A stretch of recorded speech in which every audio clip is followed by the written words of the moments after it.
warship foundered.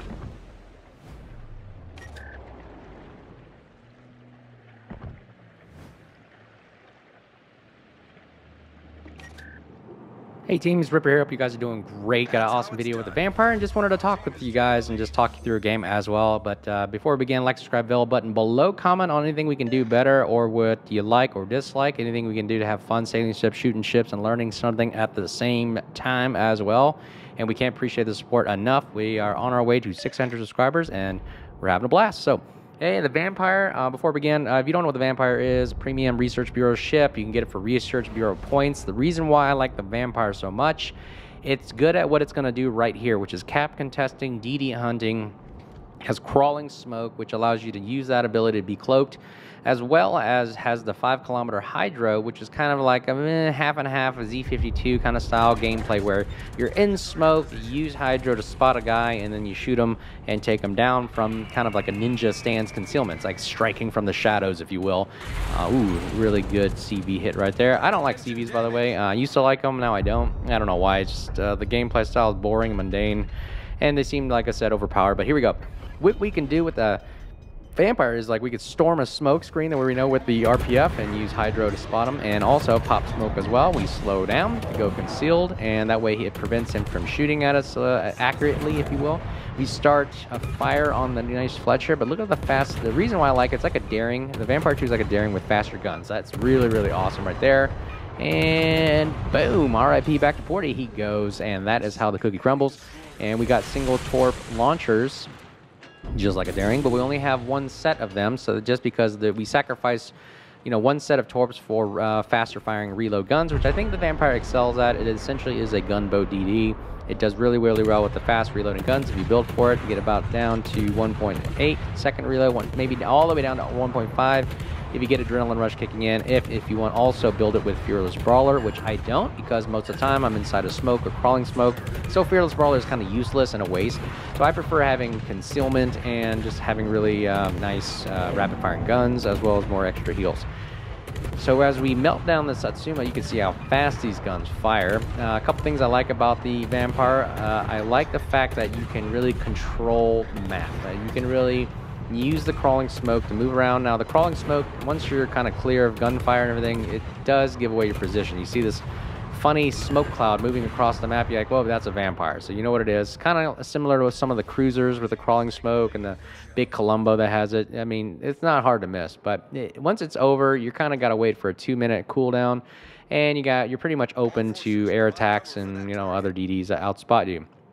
Again, why do I not like CVs? They constantly spot you. You can't do anything about it. The AAs on these ships are very mediocre at best nowadays. I mean, even the Holland can't even shoot down a lot of these, you know, CV players. But I digress on that. That's my soapbox. But a couple other things I like of the Vampire. It is, again, like similar to daring style gameplay, except for the 5-kilometer hydro, which I really, really do enjoy. Single launch torpedoes, like I said, we already talked before.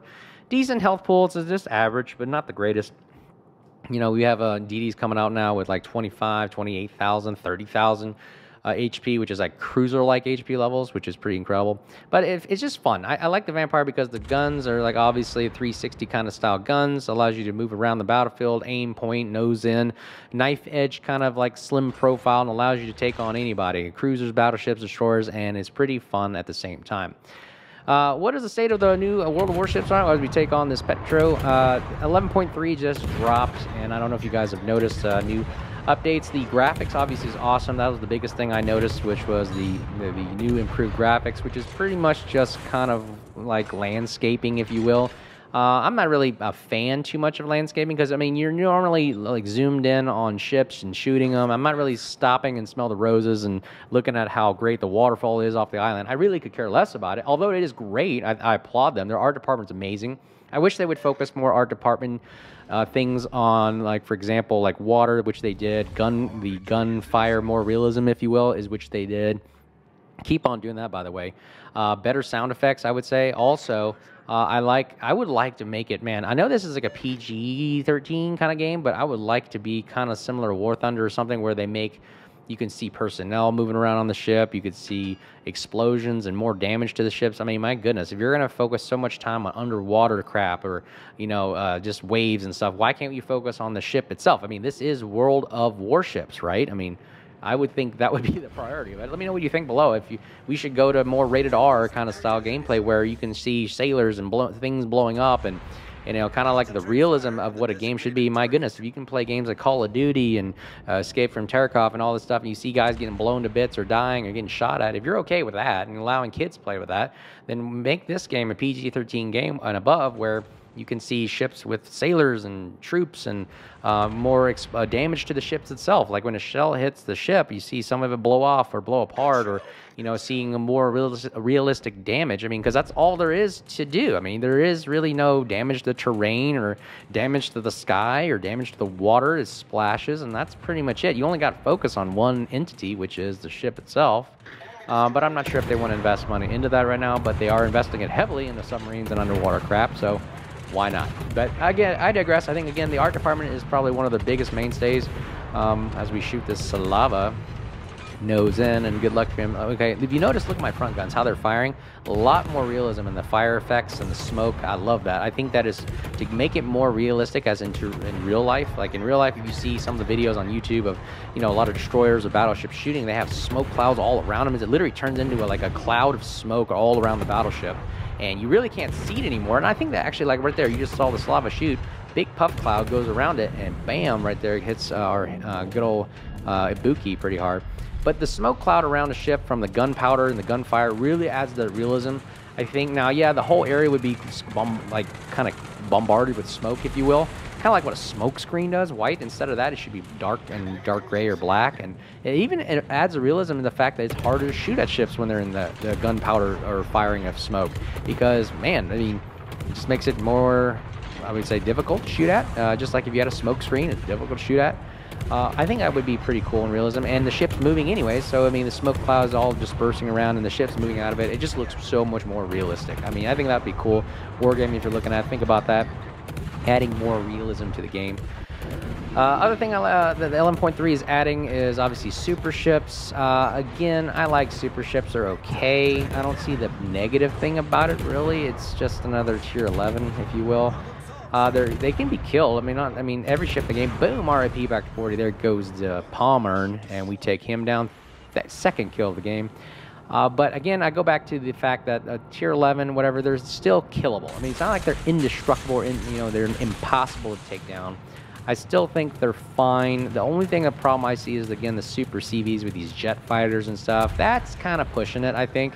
What's next? We're going to start adding cruise missiles and rockets. I mean, that's where it gets kind of ridiculous. I enjoyed this game because it was just about, iron sights. It's literally just gunfire shooting iron sights, no guided nothing, just straight up player skill, as opposed to, and now in the meta nowadays, if you look at today in real life, everything is like lock on, radar guided, everything, laser spotting, shooting of weapons. I mean, you fire and forget, you don't have to do anything. There really is no requirement of skill, if you will, as opposed to this one, at least was the last kind of realm to actually aim at something, see just basically iron sight, dumb shells going in a direction and hoping that your aim was actually good. Kind of similar to Call of Duty style where, I mean, there are no such things as smart bullets in games yet. I mean, in real life, I don't know if there are. But if there were smart bullets where you just fire in the air and it hits somebody, where's the fun in that anymore? It just becomes like, well, let me just aim at the sky, fire, and the bullets are going to hit my guy. And it becomes old after a while. At least this was the last realm where, wow, my ability to move and maneuver and actually use my aiming skills, my trajectory skills, my kind of like, okay, hand and eye coordination, if you will, to actually win a game. But I digress. That's the thing I don't like about the new, or where this World of Warships game is going as we pummel this FDR. Again, FDR is very powerful. I used to love the FDR, by the way. It was fun. It was actually requiring a skill. You actually had to do a lot of damage using skill. And now it's just become, again, another overpowered CV like before. But anyways, what else is new? They've got releasing the Atlantico in the dockyard. I may go get that and just do a review for you guys. I think it's going to be fun. I don't know. I mean, I've played against it. It seems easy to kill. It's tier 8, but what the selling point that they're trying to make is the secondaries have the biggest secondary guns in the game right now, which is 234 millimeters. gun. So I'll try it out, and we'll see how it goes. Again, like, subscribe, bell button below if you guys like what we're doing right here as we melt the FDR. The game is pretty much won. I like the Vampire 2. If you guys haven't gotten it, I definitely encourage. I already have a review about that. Check it out in my channel. But again, appreciate all the support, and it was great to chat with you guys. And until then, we'll make another video for you, and you guys stay safe, and we'll see you soon. Cheers.